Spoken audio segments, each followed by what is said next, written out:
This is the Chappell Real Estate Show, episode number 29.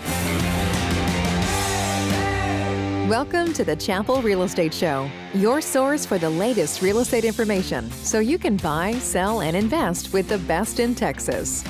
Whether you're a first-time buyer, a current homeowner, or a seasoned investor, you've come to the right place. We're here to simplify all things real estate so you can achieve your goals of property ownership with your hosts, Daniel and Roger Chappell.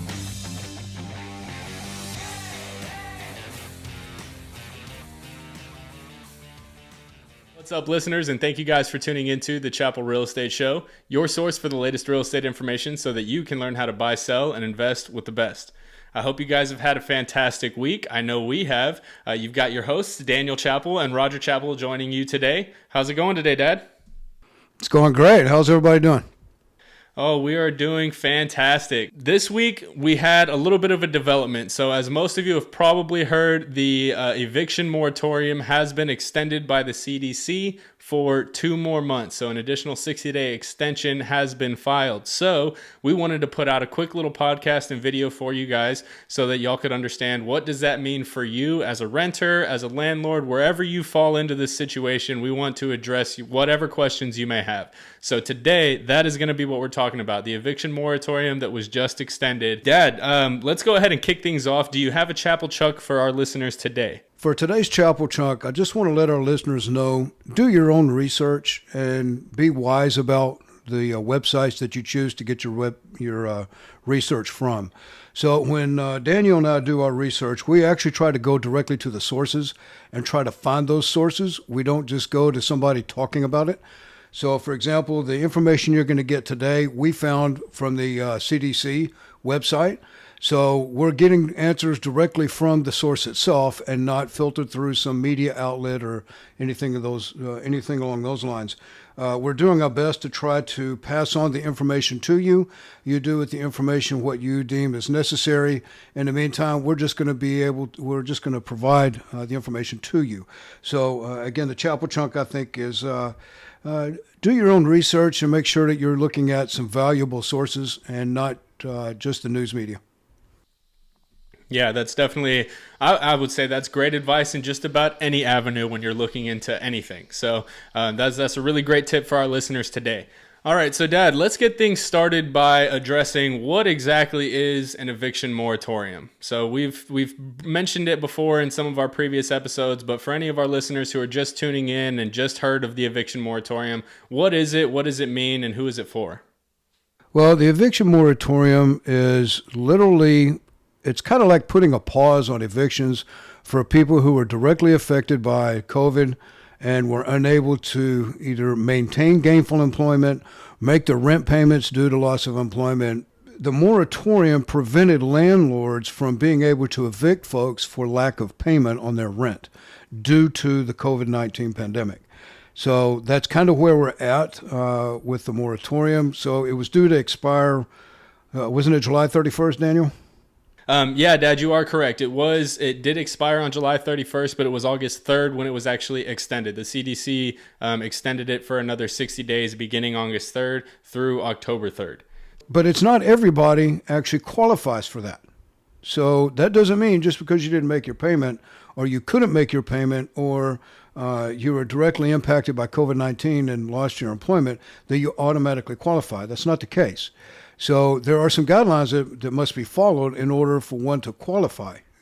Basically, this eviction moratorium allows for tenants who are experiencing hardships from COVID-19 to postpone their payments. So let's go ahead and pull up that form and discuss the specific criteria that you have to meet in order to be able to qualify for this moratorium. So Daniel, you're going to put a link in the YouTube channel, right, to this? Yes, we'll put a link up so that they can access this document because you will fill out this document. So I've got it pulled up on my phone here. We're gonna go over some of the points on it, but you would have to fill out this form and send it in order to get qualified for the moratorium extension, the 60-day extension. So, Dad, first off, as a tenant, do you qualify? So can you go through some of those questions in column A? So there's two columns, column A and column B. You have to meet at least one of the criteria in each of these columns in order to qualify for this section. Yeah, so to clarify and make sure that our listeners understand what you just said, you have to be able to check yes in each of these boxes on at least one item in each column. So in other words, column A has 4 items, column B has 4 items. In order to qualify, you have to check a box in both of those columns. Okay? And you may have multiple boxes, or you may have no boxes. So if you don't, well, let's put it this way. In column A, if you received a stimulus check or an economic payment in 2020 or 2021, then you qualify. If the IRS was not required to, if you were not required to report any income to the IRS in 2020, then you also qualify. If you are receiving any of the following benefits: SNAP, which is the Supplemental Nutrition Assistance Program, Temporary Assistance for Needy Families, TANF, Supplement Security Income, which is your Social Security, or Supplement Security Disability Income, SSDI. If you're receiving any of that, then you could qualify. And in 2020 or 2021, you earned less than $99,000 as an individual or $198,000 a year per couple, then you could qualify. So column B is going to consist of the following. So I cannot pay my full rent or make a full housing payment because either 1, my household income has gone down substantially. 2, I have been laid off from work. 3, my work hours or wages have been cut. Or 4, I have extraordinary out-of-pocket medical expenses. So those are going to be the 4 criteria in column B. So again, you have to meet one of each or one of the 4 criteria in each column in order to qualify. If you don't check at least one box in each column, then you do not qualify. In addition to that, on the second page, it's going to actually make you go through and certify that what you're putting in this document is true and accurate. Because again, these programs are intended to help the people who need the assistance. So if you're claiming that you need the assistance when you don't actually need it, you're certifying by signing and submitting this document that everything that you're saying is to be true. So one important little tidbit here is that it's in bold. Attention landlords, thank you for your compliance. If you violate the CDC's eviction order, you and or your business may be subjected to criminal penalties, including fines and a term of imprisonment. So basically what that's saying is this is a law, and it's unusual for a branch of the government to be able to just categorically stroke the pen and make a law. However, in something along these lines, it's my understanding that this is legal and it's legitimate. So, and they've been doing it. Now, I don't know of anybody who's received a penalty from trying to evict someone. I mean, landlords are pretty compliant when it comes to this sort of thing in most instances. So, I mean, I guess it's possible somebody out there has violated this, but I have not been made aware of any of that. But, I mean, as a landlord, you could face fines or penalties, including imprisonment. So something else I kind of wanted to touch on while we're on the topic of, what are the landlord's ramifications if they have a tenant who is not making payments. If you're a landlord and you have a tenant who's not making a payment, are you able to evict them for any other reason? So, I believe the eviction moratorium only covers non-payment. It doesn't cover any other part of the lease agreement. So how does that work if you're a landlord and, you have a tenant who, one, is not making a payment, but maybe they're violating another term of the lease agreement? That's a great question. So actually, you can evict them for violation of some other portion of that lease agreement. So I know, like in my lease agreements, there's a ton of different things that can force a person or can cause a person to be evicted. And there are a number of things. So it's not just non-payment of rent. So, for example, let's assume something was damaged and they didn't make the proper repair. or let's assume for the sake of argument the washer and dryer have been acting up and they haven't taken care of that and it's caused some additional damage. All of those kinds of things are reasons to evict. Let's assume that one of them has been arrested for criminal activity that occurred at the property. Well, then that's a reason to evict as well. So there's a number of other facets to the lease agreement that can cause one to be evicted, not just lack of payment. So landlords do have some outs if possible. But if it's just lack of payment, you've got a tenant who just hasn't made their payments, that's not good enough. Yeah. And I think that's definitely something important to kind of take note of. One, as a tenant or as a landlord, is that if you're a tenant, don't misunderstand the eviction moratorium and think that there's nothing that can be done, that there's no way you can be evicted. That's not what that means. That means that you cannot be evicted for non-payment of rent as a result of hardship caused by the COVID-19 pandemic.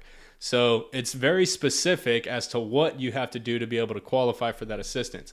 As a landlord, again, don't misunderstand thinking that you have no ramification and that there's absolutely nothing you can do to have a tenant removed from your property if they're violating other terms of the lease agreement. So again, the eviction moratorium, although it is just called an eviction moratorium, it doesn't address all evictions. It also doesn't address a landlord's ability to sue for rents. All it does is prevent them from being able to kick these people out of their properties. There are other avenues that landlords can take to pursue getting their rents paid by their tenants that are occupying their properties. Am I right, Dad? Yeah, so here's a scenario that I just thought of as you were talking about this. So let's assume that a tenant has lost their employment due to, I don't know, maybe getting fired instead of getting laid off. And that the reason they lost their employment had absolutely nothing to do with the pandemic at all. It has something to do with the performance of the tenant. So in other words, they have poor performance at work, or they're not showing up, or who knows, any number of reasons, and they lose their job for cause. And because they lost their job, they're not able to keep up with their payments. Well, guess what? That's not covered by this moratorium. You can be evicted from your dwelling for lack of payment under that circumstance. So if you've lost your employment due to any other factor besides COVID, then there is the possibility you could be evicted for lack of payment. So just remember, just because you lost your job depends on how you lost your job and why. So it's not just a blanket, I lost my employment, therefore I'm covered by this. That's not true. Yeah, that's a good point. Thank you for bringing that up for our listeners. And tenants, let's address something as well. You need to remember that when it comes to these eviction moratoriums and your ability to make payment or not make payment of rent, it's going to follow you past this point. So remember that if you're unable to make a rent payment and you're truly unable to make that rent payment, then completely understand and do what you can. There are assistance programs, there are rent relief programs, there are all kinds of programs depending on where you live, and there are local programs, state programs, and federal programs to help renters to be able to get funds to pay their rents. Remember that when you leave, if you get evicted, that's going to follow you. It takes 7 years, I think, for an eviction to fall off of your credit report, right, Dad? I don't know how long it takes, but I do know that is one of the criteria that I look for in tenants. Have they ever been evicted? And if they have been evicted, I don't have a necessarily time frame on it. I've only rejected one, actually, that's been evicted, and that was within 2 years. So, a lot depends. Every tenant is different, so I'll take it case by case. But an eviction does not look good on a tenant's history at all. Yeah, absolutely. So keep that in mind. It's not something that only impacts your landlords. We did an episode recently about our landlords' parasites, and we understand that the landlord-tenant relationship in a lot of areas, it may not be the best, but don't choose not to pay your rent just to stick it to the man and stick it to your landlord because you might not have the best landlord, or maybe you don't have a great working relationship with them. Remember that this does impact you. It is going to follow you around. So do your best to at least make partial payments, make as much of a payment as you possibly can. I know if it were me, there's a humane aspect to this landlord-tenant relationship. And a lot of landlords, like we mentioned in our previous episode, are just people like you and me that used to own a home. They've moved on and they decided to rent it out so that they could have a little nest egg towards their retirement. And there's a big humane aspect that goes into somebody wanting to help somebody else out. And if I had one tenant that wasn't making any effort to pay me at all, and I had another tenant that was doing what they could and giving me a few $100 a month, or at least making an effort to make a payment, when that back rent comes due, I'm going to be more willing to work with that tenant and try to work out an arrangement to help keep them in their property and keep them in their situation, rather than the tenant who made no effort at all to make a payment towards the rent. So just keep that in mind. This stuff is going to follow you around, and what goes around comes around. Treat people the way you wish to be treated, and it will follow you around. Great points. Excellent points. I think that pretty much covers everything that we had for you guys today. This is still a little bit of a new development, so as we get more information, we'll give you some more tidbits in future episodes, if there's any updates, if the moratorium is ended, extended, any of that kind of thing. So we'll keep you guys updated on any new information that we do find. And remember, we're going to have some resources in the links below, so take a look at that. So if you're in need and you need access to that CDC application form so that you can qualify for this latest moratorium, then please access it there. We're also going to have a link that shows you the CDC map of which counties are actually eligible for this program. So keep all that stuff in mind. Take a look at it. Dad, do you have any closing thoughts for our listeners? Referrals. Just like every other week. If you've got, let's put it this way: if you're one of the tenants that find yourself in this kind of a situation and you need some assistance or you need some help, please reach out to us. We'll be happy to try to connect you with some folks that can help you out. If you're one of the landlords that has one of these difficult situations, just reach out to us. Again, we have the resources available where we can point you in the right direction and get you in contact with the people that can help you out. And of course, for a lot of you landlords, you may be getting to the point where you're going to have to sell your home, or you're going to have to sell that property in order to make ends meet. By all means, reach out to us. We can help with that as well. And we are your trusted advisors. We're not just here to sell a property. This is a lot more complicated than that. It's a lot more complex. We're here to help you out. So we'll be happy to discuss with you where you're situated at and what some of the options are available to you to kind of help your situation out. Everybody's situation is unique, so we'd love to be the people to help you through that transition. Absolutely. Well, thank you for that. Listeners, thank you guys so much for tuning in and joining us this morning and spending some time with us.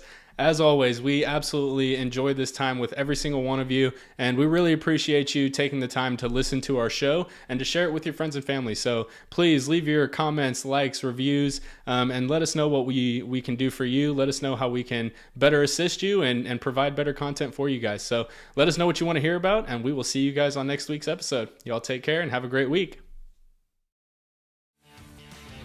Thank you for joining us this week on the Chappell Real Estate Show. If you enjoyed this episode, share it with a friend and leave us a review. Find us on social media at Chappell Realty Group and online at chappellrealtygroup.com. Until next time.